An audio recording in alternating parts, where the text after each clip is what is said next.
Hey folks, and welcome back to KKRRenewables Metal Recovery channel. Today we're going to start a video where we're taking the silver contacts out of circuit breakers and recovering the silver from those contacts. Here they are. There's some 50 amp breakers, a bunch of those. Looks like some 20 amp breakers, some 15 amp breakers. So that's what we're working with. The process to get at the silver is pretty darn easy. What we're going to be doing is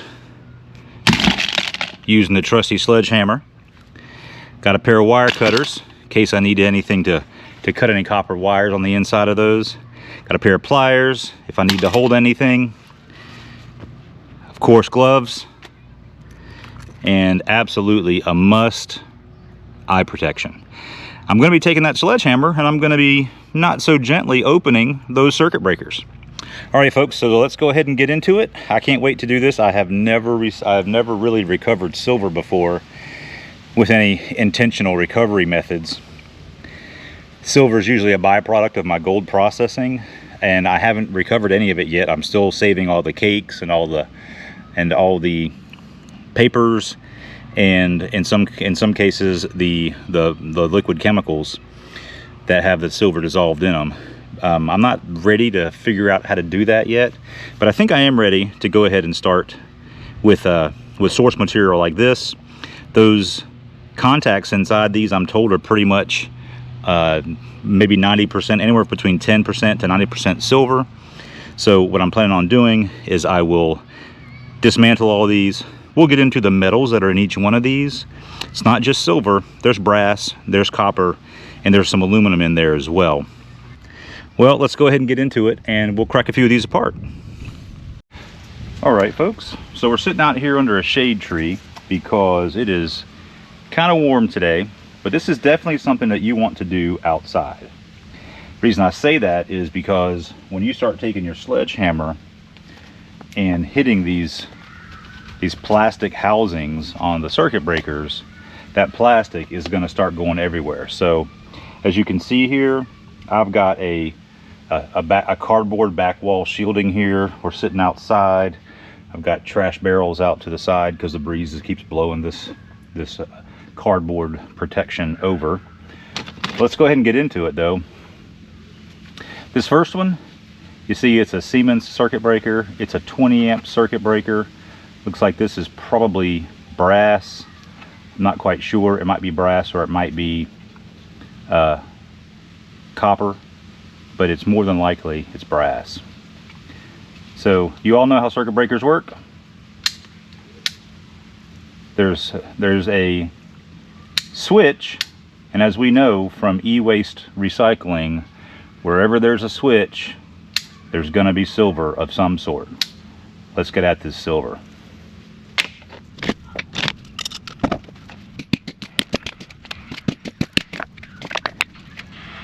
All right, my first rapid disassembly is complete, where it started. And as you can see here, there's a silver contact right at the end of this connection point. It's not very big, but it's there, and I'm hoping that it's at least 90% silver. Let's keep going. What else do we have? Aluminum rivets.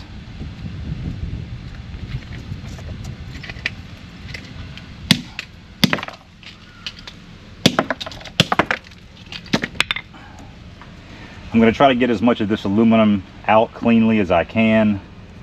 It's probably going to prove to be pretty difficult, but I'm willing to put in the extra effort if I can at least get them out a little bit.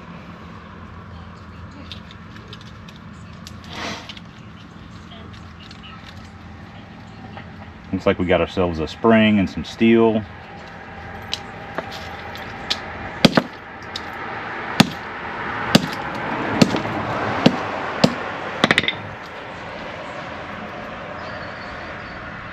We're just going to take all this spring and steel and all these metals and just put them in one big pile over here. All right, all of these circuit breakers, I've taken a couple of them apart before, and all of them have some sort of material in them that comes off as some kind of cake or powder. I'm not sure what that is. If anybody knows what that is, let me know. I kind of imagine that it's some sort of spark suppressant, but again, I'm not quite sure. Okay, so here we go. So here's the other side of that contact point. You can see there's some scarring on it where this has been used before. Thick copper braid holding the two pieces together. So when this circuit breaker is engaged and allowing power to flow through, snap shut.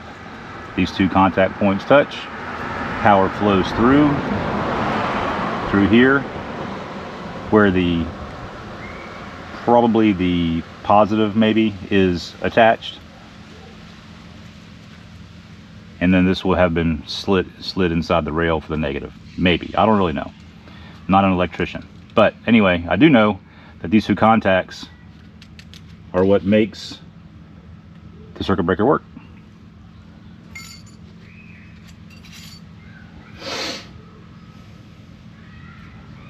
All right, as you can see, there's quite a bit of plastic shards here, a little bit of a mess. Again, that's why we're doing this in a setting where we have a nice backdrop. Let's get into another one. This is another 20 amp. Oh, that one was considerably easier to break. So thankful for the backdrop. Just caught everything. Okay, so here's pieces of metal. It's all corroded.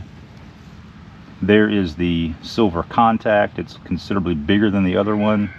This is some kind of paper. I'm going to take that paper. Again, I'm assuming it's some sort of spark suppressant.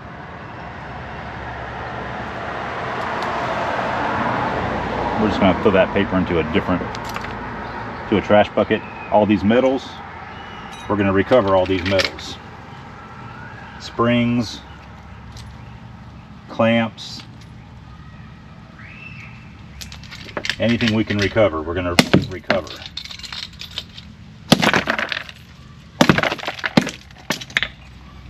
I'm not going to lie, that's quite satisfying to do. Okay, here we go. Exact same internal structure. We've got what feels like maybe aluminum or steel rivets. This one feels heavier than the other one. Got some steel pieces here. We'll take a magnet to these and try to identify what kind of metals they are inside. But here are the contacts. The other contact right here, you can see where all the charring is, that these have been well used before. That's a nice thick piece of braided copper.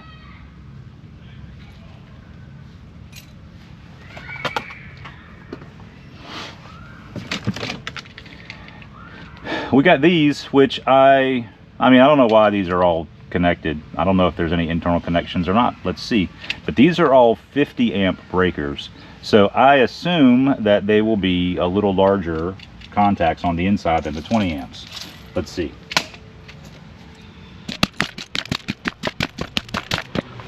Whew, what a mess. All right, so here's the first one. Oh yeah, look at that. It is considerably thicker, and maybe twice as thick as the other one. It's a square design, but it is much bigger than the 20 amp. That is as expected.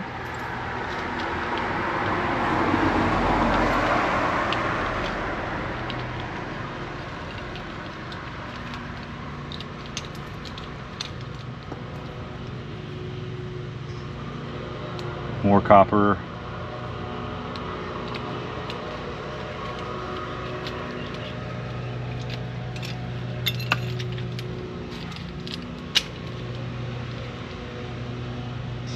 That contact is nice and thick.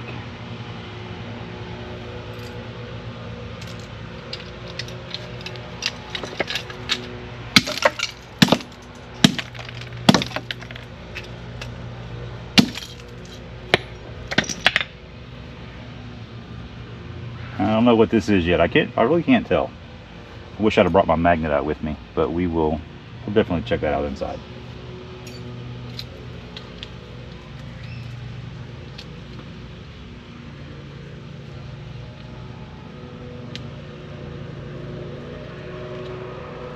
Hey, one of you electricians that are out there, tell me what's going on here. There's a plastic fitting with what looks like 3 copper retaining rings in there, and the silver contact is on the other side of this piece.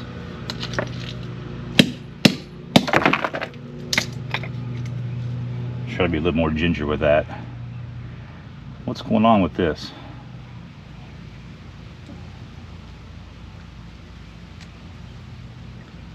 Those are nice pieces of copper. And then here we are again, we have the other side of the silver contact. It is very nice. It looks like there are, with these ones that are all tied together, it looks like there are 3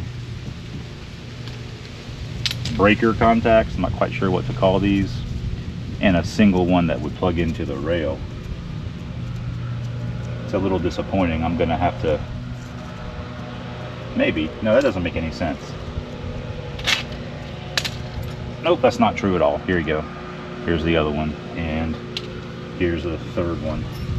I guess they're all independent. They're just all stuck together. Maybe they're sold as a package. I don't know.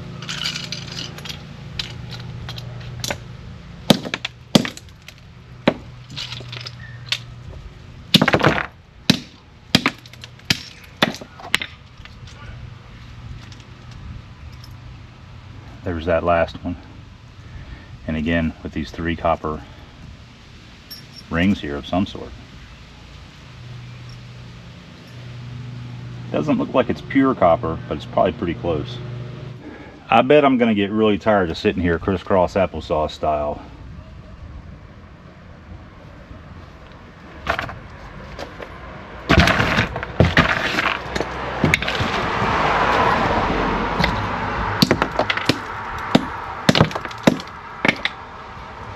And I'll probably wind up sweeping these up and banging them apart later.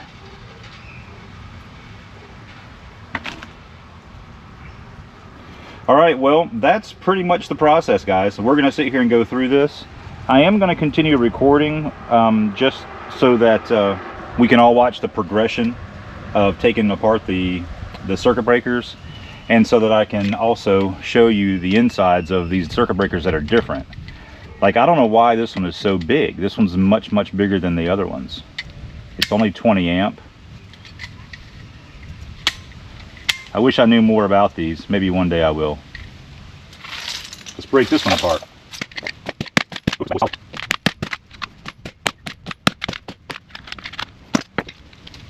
All right, let's see what's on the inside here.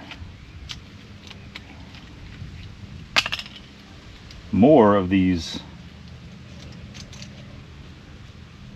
retaining rings. Man, if there are any electricians watching this, please comment and let us know what these are. Why are they used? This looks like it actuates or it slides down, maybe making contact with those. Again, I'm probably going to say this a lot. I really wish I knew, but I don't.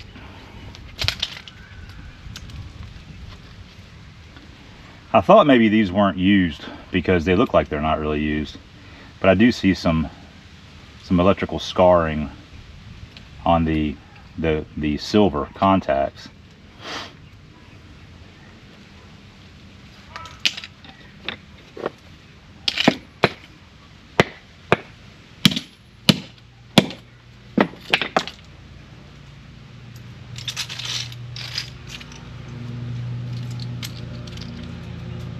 I'm not aware if I should be wearing a face mask or not. I don't know if there's anything in here that is going to be possible to inhale. That looks like fibrous. I don't much care for the look of that. But I'm outside, so I think that's going to help. And it's very windy.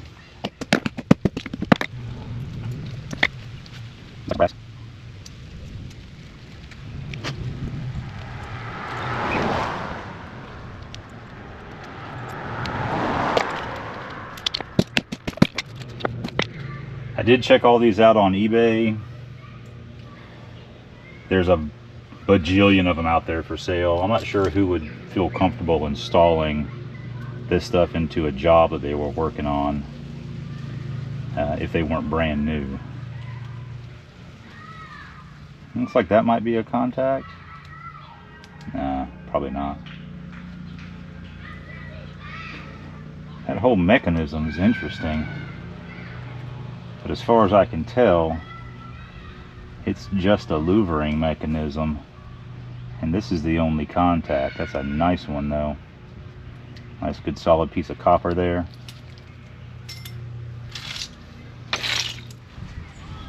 Alright folks, I hope that view looks pretty much the same. My battery ran flat, so I had to go get another one.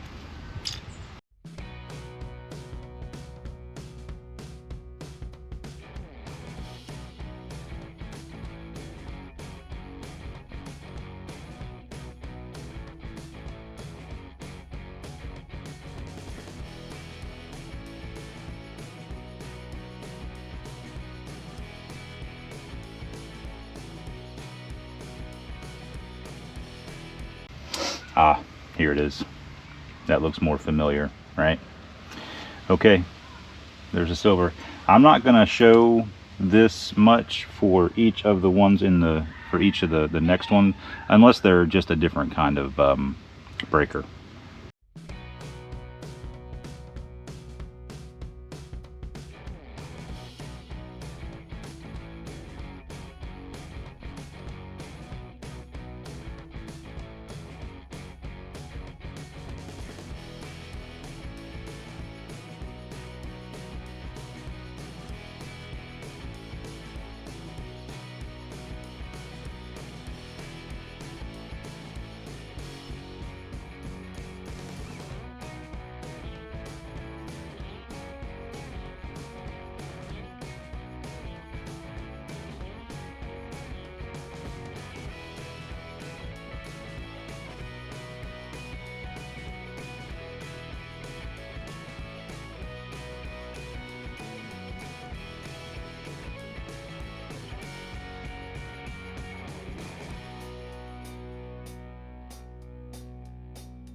Okay, here's what I can tell you so far is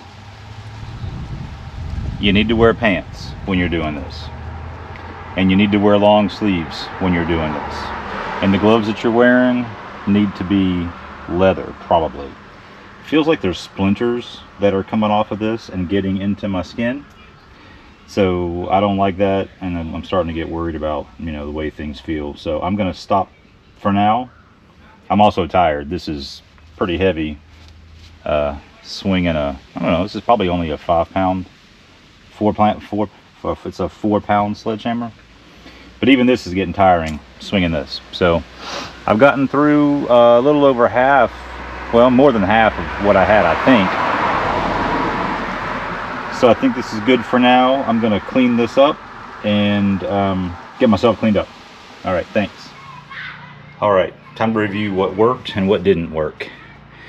I've got about half of the circuit breakers left. So this whole process worked. I mean, taking things apart, it was fun. I still about halfway, I'm only about halfway through. Sledgehammer, absolutely fantastic disassembly tool. Okay, let's keep going. Our cardboard backstop, absolutely essential. That was a really good call. All right, these gloves did not work. These are, I guess, latex or neoprene or something. They got some kind of plastic coating on the outside of them. But this top part here is completely mesh. Whatever the circuit breakers are made of was getting in between there. So I've got some shards of something in my hands. Here's the bounty of what we were going after. These are all the metals that I could pull out of the circuit breakers thus far. So we got lots of copper, brass, and all of these little silver contacts. Frankly, the contacts aren't as big as I was hoping they would be, but we'll figure out how much of that we have after I get done disassembling the rest of the circuit breakers.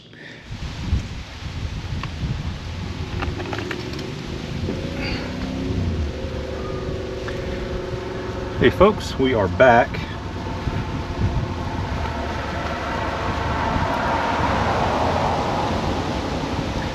I'm almost done with this whole lot. I want to finish it up today. Long sleeves, leather gloves. This is working out pretty well. It's super windy today.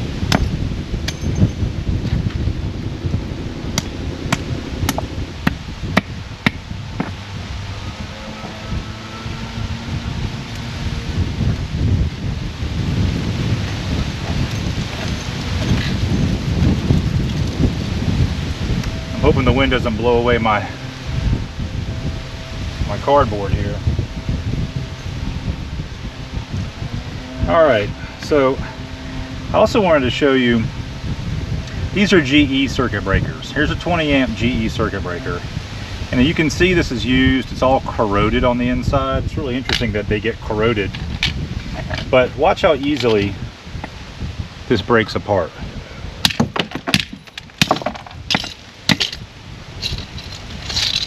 No problem.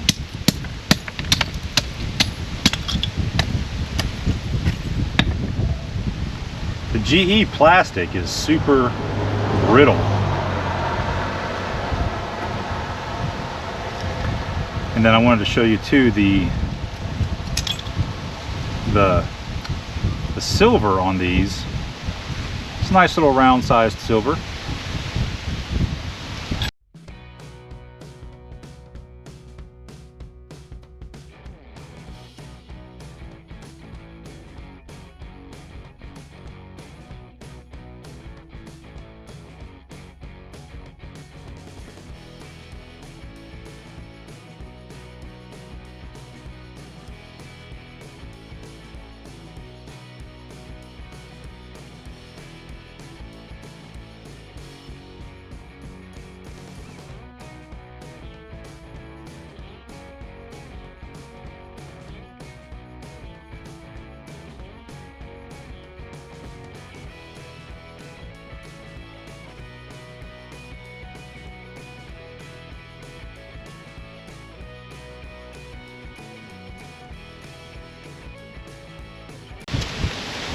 I would put the metal back in the bucket to hold it down, but there's other stuff in there.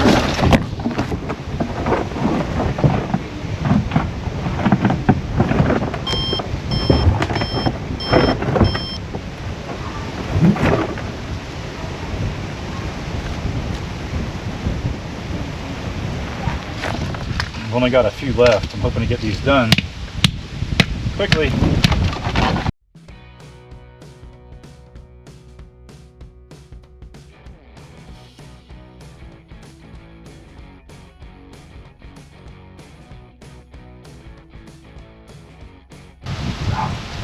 I did not count the number of breakers before I started, but I suspect that I'm somewhere in the neighborhood of 75 breakers. What I intend to do is count the points on them as I'm separating the metals out. I'll count the number of silver contacts and I'll just divide by 2, and that'll tell me how many circuit breakers I started with.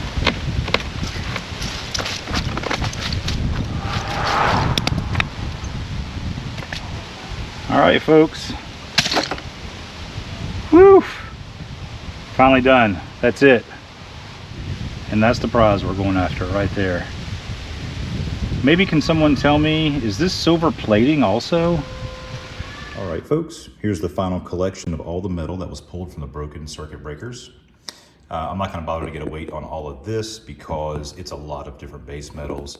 It's a lot of different, just flat out copper pieces. I am interested in the copper and how much weight of copper is in there. These are just steel, so I don't really feel a need to get a weight on any of that stuff. Let me just do a quick flyover here for you and I'll show you some things up close.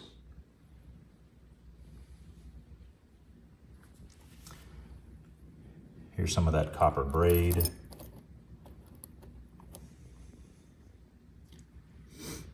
Some silver points. Some contact points. I don't know if this is plated silver or if this is just plated copper, like tin plated copper. I'm not sure, nor am I sure how to find out. If anybody knows, please let me know. A lot of these little points have corrosion on them already. I see some green corrosion around there. Makes me think that there might be iron and copper in there.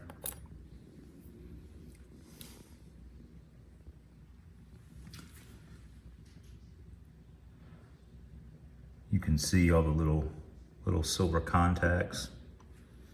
I think this will be much more interesting once I separate all the base metals out.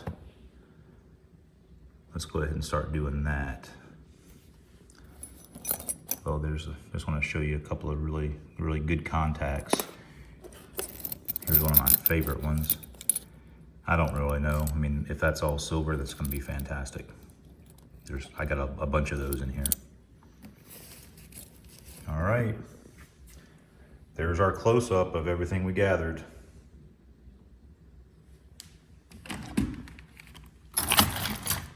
There's my drill for size comparison of the pile.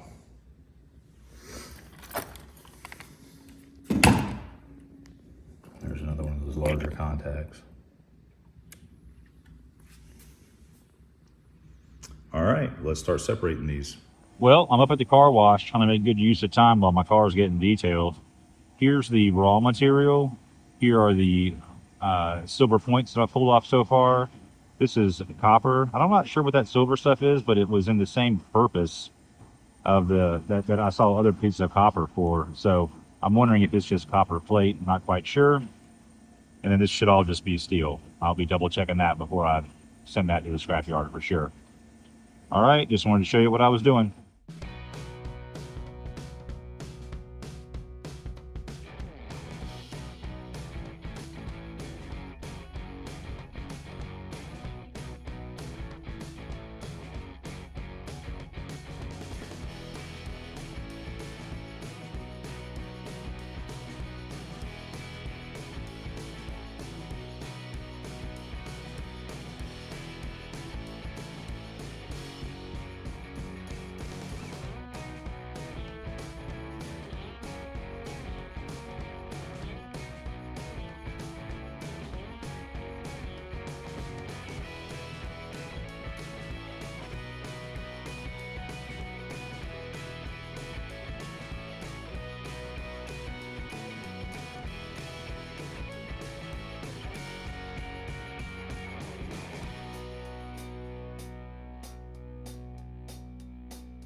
back and everything is separated. I'll just go ahead and tell you what different piles I've got here. These are non-magnetic connectors where there was copper welded to it. I don't know if these pieces, if some of them are silver plated or if it's just tin plated aluminum or tin plated copper or tin plated brass. I don't know what it is, but I'm gonna assume it's not silver. If someone can please let me know if there's any other plated silver pieces that are in circuit breakers, I would appreciate it. The only silver that I know of is in our actual contacts. These over here are, I just thought they were pretty cool. I believe they're just aluminum. They're very, very, very light. They are also where electrical contacts were made. There's a screw in there that was holding down a plate. That plate was maybe one of these or you know, one of these. I don't know if these pieces here are silver plated either, but these over here and these screws, some of these screws were in those blocks. These are all also non-magnetic. They're kind of heavy, so maybe brass, maybe copper plated with tin, I'm not quite sure. These over here have the same coloration, but these are all magnetic. If I take my magnet, I took a magnet to every piece in here, that sticks really hard. So I'm gonna assume that's steel. I don't know if it's plated with tin or if it's just plain steel and that's just the color of it. But these blocks right here, these are magnetic as well. These blocks over here, they're not. I intend just to throw these in with my aluminum, maybe melt them down, make an ingot out of these. These screws are the same way. The screw head itself is not magnetic, but this plate is. So I'll go through and I'll separate that further. These pieces here, you see there was copper welded to it. It's not magnetic at all either. And neither are these arms. You know, I'm not sure, again, what they're made out of, but I assume that they're not silver. And then our silver pieces here, they're obviously not magnetic. Copper braid, this is some nice copper braid, doesn't weigh a whole lot, but I got these copper braids out of all the different circuit breakers. These were a surprise to me. They look like copper. I mean, look at that, they're a little lighter. I think I said when I was taking it apart, they don't quite look like pure copper. I'm not sure what they might be. Wow, that is a hard stick. So I'm gonna assume it's just maybe copper plated steel. These are the same way. Maybe they're just plain steel, I mean, you know. But anyway, I can't sell these as copper. Certainly can't put them in the kiln and or in the furnace and melt them down. So they're gonna go in with this pile here. But I just wanted to show you, because I called them out specifically when I was breaking apart some of those larger circuit breakers. I thought, wow, how cool is that? These things look, you know, there's a lot of copper in here, but it actually turns out that it's not copper. All right, and then this very large pile over here, this is just all the metals, you know, and just pure steel. These are the rivets that were holding the circuit breakers together. These are the longer ones, of course. I thought maybe when I was taking them apart, because they were kind of light, that maybe they were aluminum, but they're not. They're magnetic. There's just a whole lot of magnetic pieces in there. So all these little springs, I've seen other guys, you know, pull these springs and try to sell them. I'm not gonna try to do that. But everything over here is magnetic as well. So I'm gonna put these straight into my copper bucket. Oh, I forgot these. They're slightly magnetic. I think somebody told me one time that maybe nickel has some magnetic properties, but you know, this is a hard drive battery, and these come right off. So I'm going to assume that this is stainless steel. Okay, we're going to move on to the next phase now. We're going to go ahead and I'm going to take all these metals, I'm going to put them where they belong in my recycling bins, and then I'm going to start, we're going to go outside and we're going to put the torch on these, and we're going to start taking off all of our small little buttons. I've seen people use jewelers torches. I don't have one. I only have a matte gas, and I only have a propane torch, so that's what I'll be using.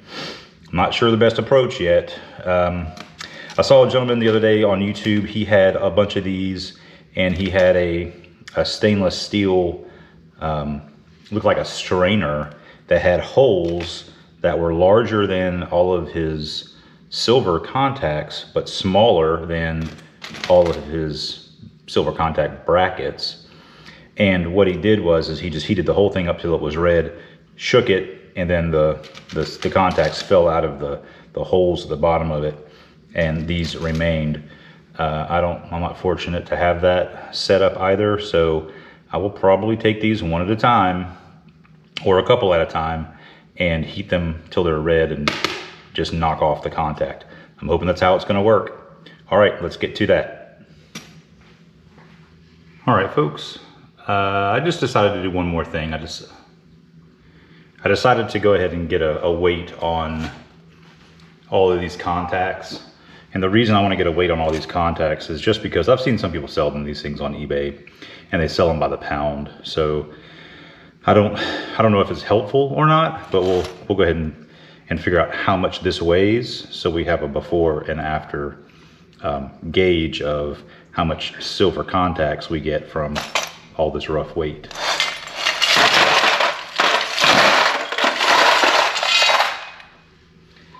Two pounds, 10 ounces. 2 pounds, 10.4 ounces. Yep, 2 pounds, 10.4 ounces. All right, folks, we're outside here, and here's my setup. I've got my propane garden torch.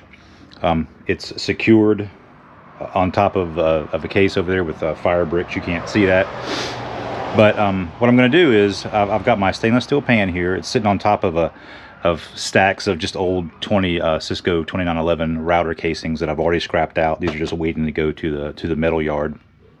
And what I'm going to do is I'm going to feed just, handful at a time. I'm going to get them nice and hot in here. Oh, there's this little extra.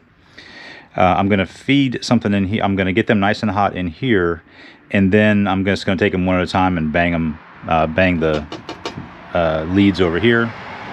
I'm going to bang the contacts over here, and hopefully the contacts will just fall right off.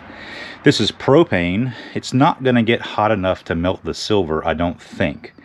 So let's see how it goes.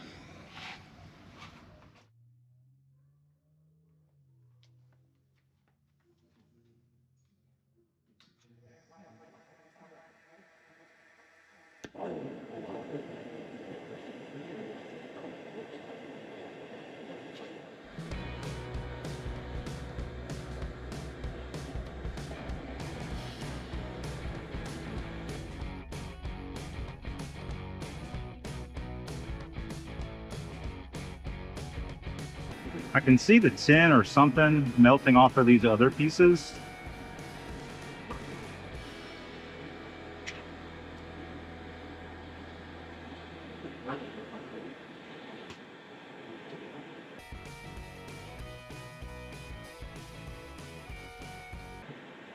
Definitely do this outside.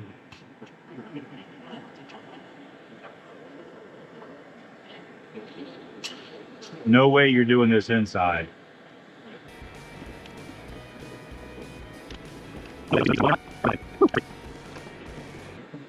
Should I have gloves on? Yeah, probably, but I'm just staying, I'm staying well away from the heat. I can barely feel the heat from this thing. Okay, correction. As long as my hand doesn't get near this other end of the pan, I'm good. This is really making me want to get the furnace out and put these in the furnace and melt them down completely. Haven't done that in a while.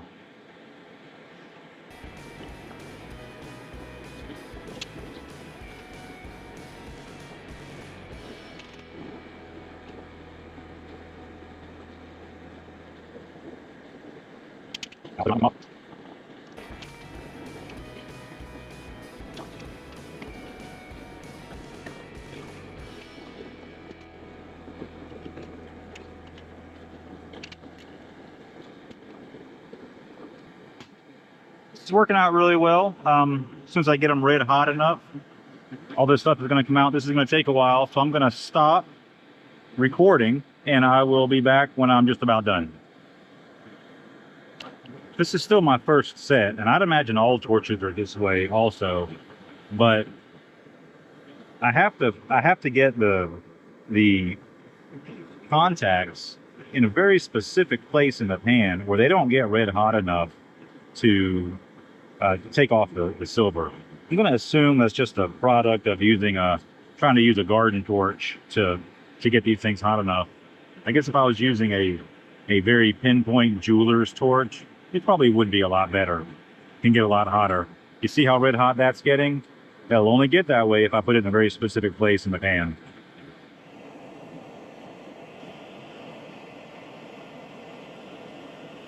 So I just added my second batch, and you want to make real sure that you've got wind blowing away from you, because I see some puffs of smoke. I'm not sure what it is, but I'm sure it's not healthy. So I got a little breeze going this way today, so that's awesome. You want to make sure that you've got yourself in a well-ventilated area.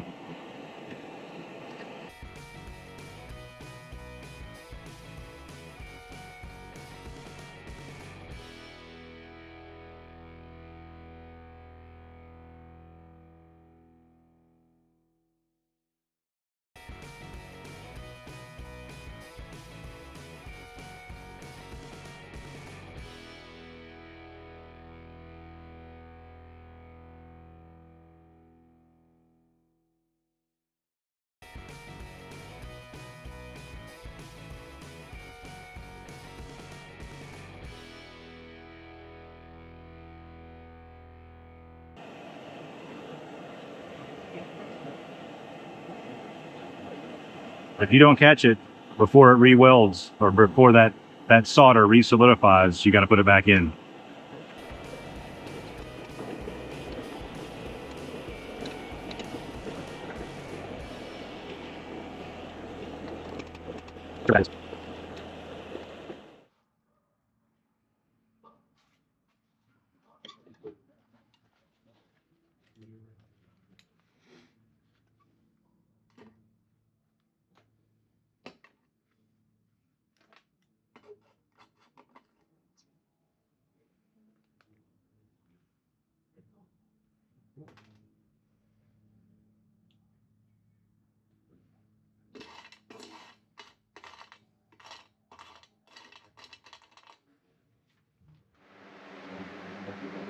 All right, folks, we're back, and let me turn this fan off. It's time to play what's working and what's not working. All right, so first of all, the garden attachment for this is really a weed burner, and attached to a propane tank. I get so much life out of the propane when I use this weed burner. It's fantastic. I love it. That is working for me. What's not working was not wearing gloves. I had to put some gloves on. Here's what I put on. These are just, I don't know what kind of gloves they are. I got them for $1 at a yard sale. So they're working really, really well. What also is not working is this metal pan. So it is working, I guess. But if I have a single piece and it's laying flat against the pan becomes a heat sink. And the pan just absorbs all the heat, and the piece just doesn't get hot enough to melt the solder, even to knock the solder off. So it really helps if you lay something kind of up in the air a little bit and let the heat get all the way around it, and let there be very little bit of the pan touching for heat sink purposes. So it'll work much better, much faster that way. What else is working is the using a pair of pliers, right, and knocking off the silver contacts. That's working really well. I've seen other folks get needle nose pliers and they pull the contacts off with their hand. That just takes a long time, I think. For my particular setup, this is working really well. What else is not working is trusting nature to not change on you. So my breeze stopped and I started getting this really awful smell. So I stopped immediately, and I went and got myself a box fan. So I'm now blowing a significant amount of air through here, and 100% of that smell is gone, and I see the wind is not blowing at all. So that's working really well. I would advise that you do that also. The silver's coming off really nicely. It's looking pretty good so far. I've got one more batch left. Let's go ahead and I'll show you that last batch.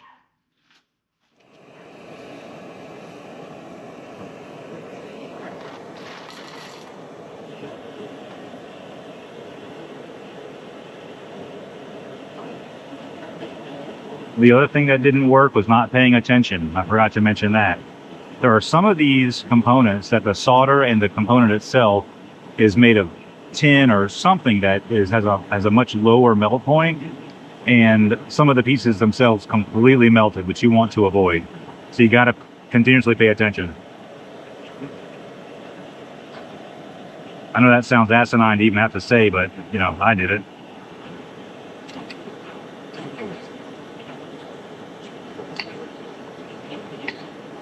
It's like these pieces right here, these components, the whole thing melted on me one time.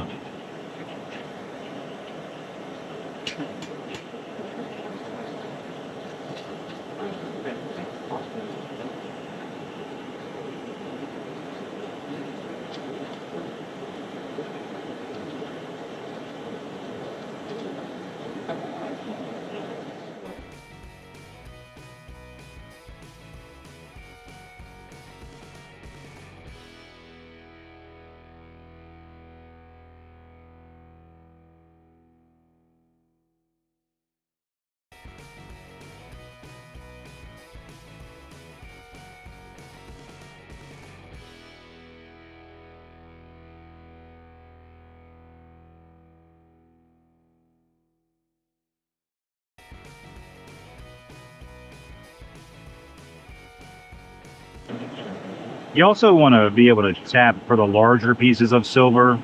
This also sounds kind of dumb, but you want to be able to tap somewhere where the silver can actually fall off. If you just tap it on the bottom of the pan, the silver just kind of sticks to the end and just taps on the bottom of the pan along with the connection. So along with this lead. So you just want to make sure that you have a little bit of distance. Just a light tap will do it. You see how quickly that piece right there is getting really hot? It being up in the air like that really helps. When it's laying flat against the bottom of the pan, it will not get that hot. Okay, folks, we're back. Sorry about that. My gimbal became problematic because it died. The battery died on it. So I just had to recharge that. But while that was recharging, I wanted to go ahead and finish this process. So I finished all these up. And what I found,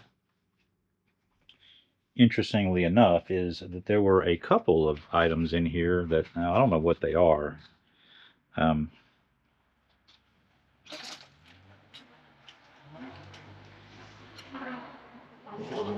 But this particular one, like, I could not scrape that off. I got this whole thing fire red hot. I could not scrape it off. So I don't know what this is. I guess it's just going to have to stay where it is. There's a couple of these where the whole thing broke. I don't know if that's bronze or not bronze or brass. Tin, I'm not sure what it is, but some of the pieces broke off completely. And what I wound up with was something like this, where the piece is still on the silver contact. So I'm going to assume that when I put that in either the nitric or the hydrochloric or the Cupel, I'm going to assume that all that's going to come out. All right, next time you see all this stuff, we'll be back inside. All right, folks, we're back inside, and here is our bounty. Honestly, I thought it was going to be more than this when I first started this endeavor, but that's okay. It feels pretty good in the hand. It's pretty solid. Let's go ahead and get a weight on this. We've tiered our scale. This isn't the best scale to use, but I think it's going to be close enough.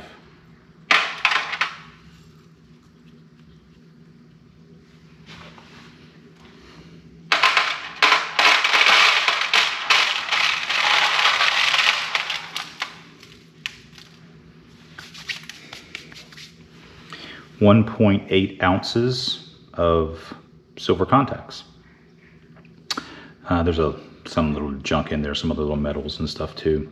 And remember, there's a couple of pieces in there that have the little bracket piece that's still stuck on it. I imagine that it probably weighs less than the silver, and there's only a couple of those in there. So I'm going to go ahead with 1.8 ounces.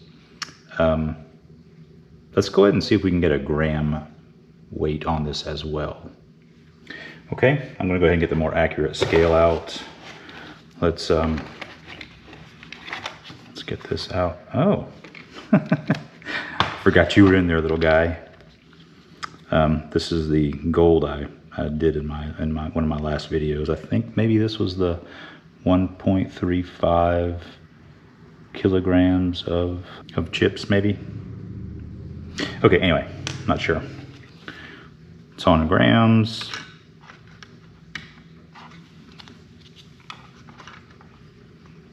Put our cup in there. Go ahead and tare this.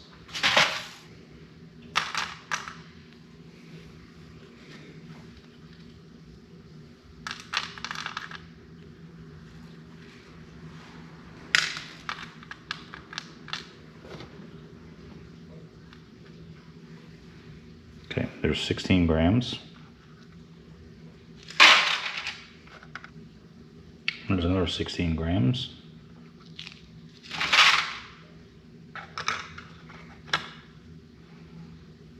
So that's 32 so far.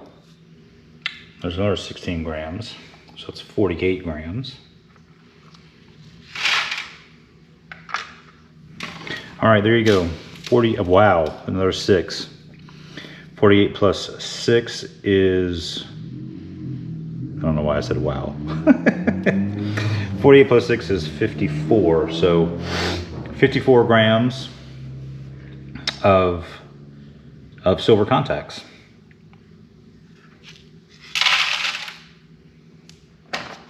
Let's get this scale back over and see how accurate we are.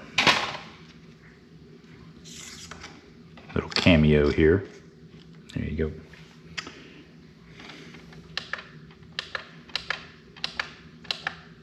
Here we got grams.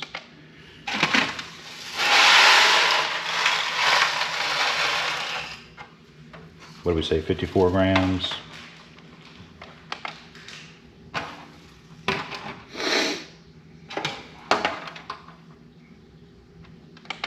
Gonna zero that out.